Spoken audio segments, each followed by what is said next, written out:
साथीहरू यति बेला दुर्गामा बिक्की विशाल र मालती मिलेर जुन खेल खेलेका छन् यो खेल भने अन्तिम खेल हो भन्ने बुझाइ भने यति बेला दुर्गा आमाको छ।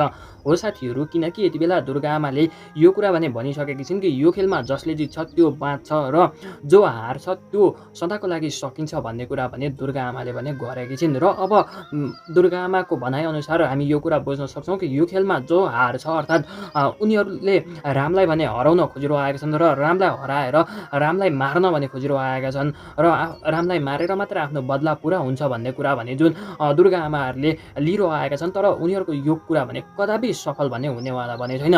चाहे यति बेला रामको सबैभन्दा ठुलो कमजोरी मुना र कमलालाई रामबाट अलग बनाए पनि अलग बनाएर यति बेला 54% भने दुर्गा आमाले यो खेल भने जितिसकेकी छिन्। तर बाँकीको 46% खेल जित्न भने अझै नै बाँकी नै छ। त्यसैले अझै पनि दुर्गा आमाले 50% भन्दा धेरै जितिसके भनेर घुर्की नलाउँदाखेरि पनि हुन्छ। मेरो घर परिवार बिगार्ने मुख्य योजनाकार दुर्गा आमा हो भन्ने कुरा रामले चाल पाए भने रामले दुर्गा आमालाई त्यसै बाँकी भने पक्कै पनि राख्नेवाला भने छैनन्। र राम पुरानै अवस्थामा आए पछाडि र राम खेल मैदानमा उत्रिसके पछाडि दुर्गा आमा बिक्की विशाल त्यस्तै मालतीको केही पनि सिप भने लाग्नेवाला भने छैन।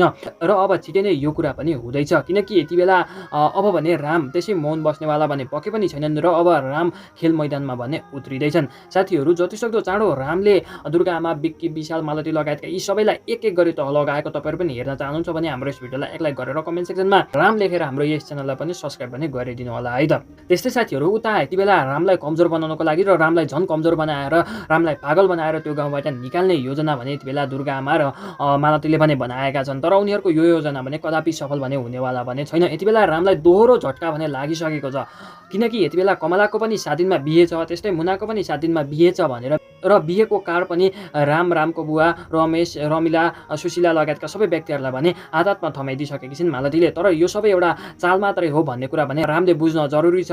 र यति बेला कमला पनि रामको जिन्दगीमा फेरि आउने भए, त्यस्तै उता कमला आए पछाडि मुना पनि रामको जिन्दगीमा आउने भए हामी सदाको लागि सकिने भयौँ भनेर नै यति बेला दुर्गा आमा र मालती मिलेर यो सबै खेल भने रचिरहेका छन् र रामलाई जुन यो दोहोरो झट्का भने दिएका हुन्। तर यो कुरा भने रामले राम्रोसँगले बुझ्न जरुरी छ कि कमला र मुनाले मदै बाहेक अरूसँग बिहे गर्न सक्दैनन् भन्ने कुरा भने रामले बुझ्न भने जरुरी छ।